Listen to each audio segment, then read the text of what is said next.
여러분, 요즘 대출금리 진짜 심상치 않습니다. 신용등급이 1등급이라고 하더라도요, 금리가 5%가 넘어섰습니다. 이걸 한번 보세요. 국민은행 1등급 신용대출 금리입니다. 하단이 4.03%고요. 상단이 5.03%입니다. 상단이 5.03%라는 것은 여러분, 결국 말입니다. 신용등급이 1등급이라고 하더라도 5%의 금리를 적용을 한다는 이야기가 됩니다. 이 말은 말입니다. 금리 부담이 엄청나진다는 거예요. 엄청나진다. 여러분도 알다시피 작년 8월 이전만 하더라도 기준금리가 0%대였잖아요. 0.5%였습니다. 그런데 8월에 0.25%가 올라서 0.75%가 됐고요. 이것이 11월에 또 0.25%가 올라서 1%가 됐습니다. 그러던 것이 1월 14일 날이죠. 또 0.2%가 올라서 지금은 기준금리가 1.25%입니다. 쉽게 말하면 금리가 쭉쭉쭉쭉 올라갔습니다. 그 바람에 대출금리도 쭉쭉쭉쭉 올라갑니다.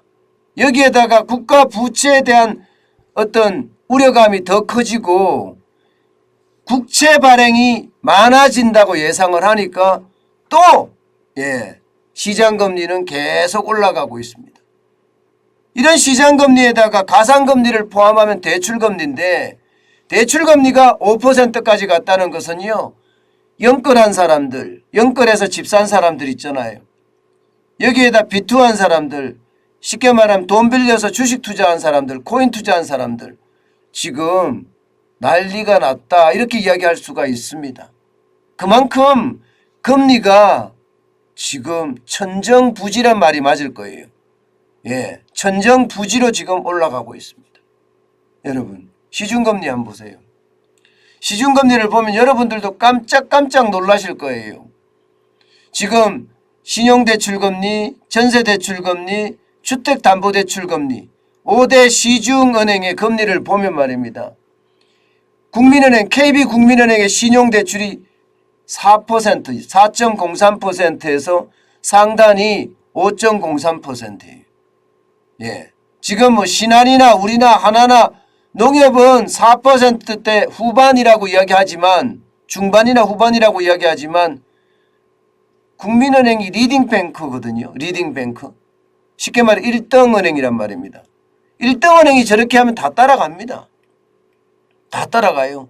그러면 신용대출 금리가 대부분 4%대로 다 올라간다는 이야기인데, 이것은 여러분 어마어마한 충격입니다. 전세대출금리도 보세요. 전세대출금리도 거의 5%에 육박합니다. 신규 코픽스 금리가 4.56%잖아요. 그죠? 지금 금융채 1년 금리도 4.53%고요. 결국 말입니다. 하나은행의 금융채 6개월 금리는 4.995%입니다. 결국 계속 올라간다는 거예요. 전세대출 금리도. 문제는 주택담보대출이에요. 주택담보대출이 KB국민은행은 하단이 3.74%에서 상단이 5.25%지만 우리은행 보세요. 우리은행은 제가 파란색으로 표시를 해놨는데 하단이 4.35%에서요. 상단이 6.26%입니다. 6.26%. 농협도 6%가 넘습니다. 하단이 4.95%에서 상단이 6.15%입니다. 그만큼 말입니다. 금리가 폭등하고 있다, 이런 얘기예요. 금리가 폭등하고 있다. 결국 말입니다. 이렇게 됐을 때 영끌하신 분들, 비투하신 분들 계속 버텨낼 수 있을까요? 자칫 잘못하면요, 이자가 폭탄이 돼서 영끌해서 집 사는 거 팔아야 되고요, 비투해서 주식 사거나 코인 산 거 팔아야 됩니다. 그렇지 않고는 이자를 감당하기가 굉장히 힘들어집니다. 예. 문제는요, 여러분. 지금도 올라가고 있다는 거예요. 금융채 AAA 등급이면 최고 등급이거든요. 최고 등급의 시장금리가 또 올라갑니다. 1년 만기 최고금리는 2.423까지 올라갔고요. 5년 만기 금융채 AAA 등급은 3.352%까지 올라갔습니다. 3.352%면 지금 거의 말입니다. 거의 10년 만에 최고치다 이런 말이 막 나올 정도로 지금 금리가 굉장히 빠른 속도로 올라갑니다. 거의 10여 년 만에 최고치입니다. 이렇게 되면 금리가 저는 충격이 될 수밖에 없다고 봅니다. 여러분 보세요. 2021년 12월 말만 하더라도요. 5년 만기 금융채 AAA 등급 금리가 2.259%였습니다. 지금 거기에 비하면 1.1% 올랐죠. 예, 12월 말보다 4월 8일 현재가 1.1% 가까이 올랐다는 겁니다. 3.352%니까요. 1% 금리 인상은요, 충격입니다. 굉장히 많이 오르는 거예요. 1년 만기 금융채 AAA 등급도 마찬가지잖아요. 1.731%에서 2.423%니까 적어도 말입니다. 여기도 거의 0.7% 가까이 올랐잖아요. 0.7%. 그러면 부담이 될 수밖에 없습니다. 부담이 될 수밖에 없어요.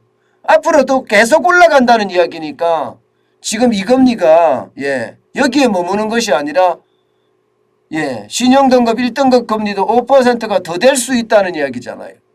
5%가 더 될 수 있다는 이야기.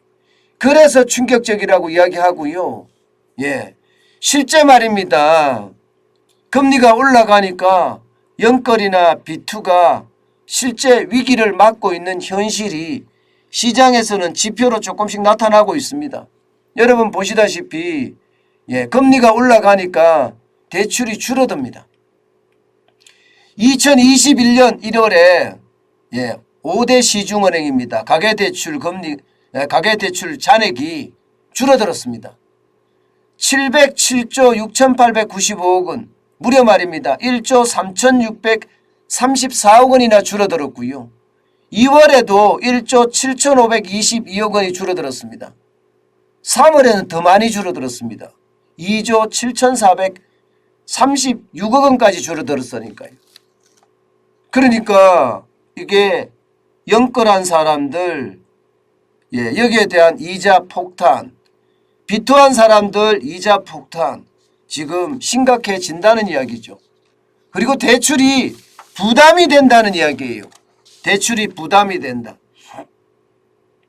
물론 정부가 규제한 탓도 있습니다.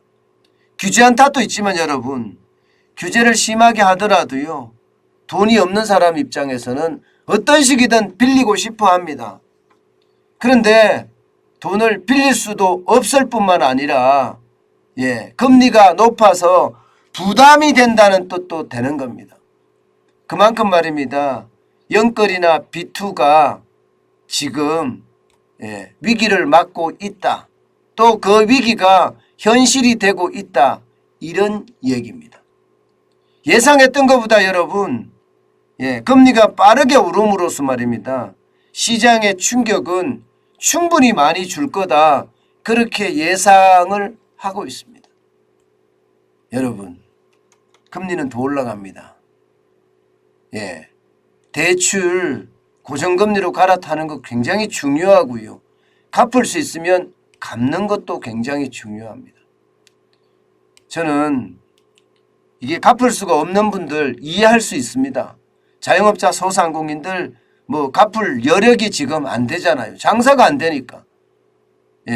그렇다면 고정금리를 갈아타는 것도 좀 더 비싸겠죠. 그런데 앞으로 더 올라갈지 모르기 때문에 더 올라갈지 모르기 때문에가 아니라 더 올라가기 때문에 고정금리로 갈아타는 것도 저는 방법이라고 생각을 합니다. 오죽했으면 여러분 금융감독원에서 은행에 지시사항을 내렸는데 그 지시사항 내용에 고정금리 비중을 높여라 이렇게까지 했겠습니까? 금융감독원이 말입니다. 그만큼 부채에 대한 충격 충분히 있다는 이야기고요. 앞으로도 금리가 올라갈 가능성이 크기 때문에 거기에 대한 부담 있다는 뜻입니다. 그만큼 말입니다. 가계부채 이것은요. 금리 인상이 되면 줄줄이 최악이 되는 그런 상황이 되지 않을까 솔직히 조금 두렵습니다. 특히 말입니다. 영끌에서 집 사는 사람들이나 혹은 돈 빌려서 주식시장이나 코인시장에 비투한 사람들 여기도 진짜 고민을 진짜 많이 해봐야 되는 쪽 중에 하나가 아닐까 저는 다시 한번 생각을 해봅니다.